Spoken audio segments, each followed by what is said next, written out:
Okay, so I'm testing, I've put on the sub panel and I'm going to be testing the fan load and the light load separately.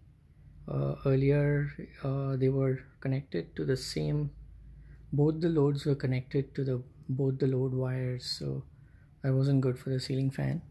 So I'm just about to try it now. I've connected the multimeter and it's showing about, set it to voltage, and it's showing 2 volts, some kind of residual voltage.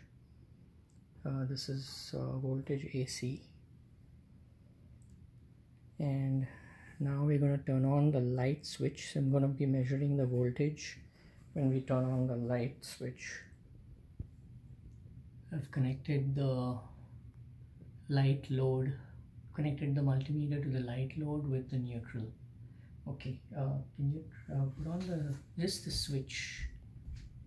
Light? Yeah, the light switch. It's on. Oh. Yeah, and we can see it's showing 124.5 volts. Correct. So that is the light switch and it is working fine. Can you put it off and on just a couple of times just to test? It's off now. Okay, so there's still about 1.8 volts residual, but that should be okay. Turn it on again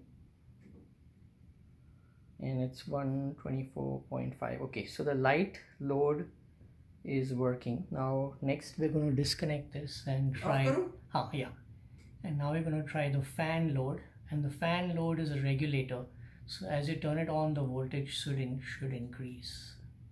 So I'm going to disconnect this.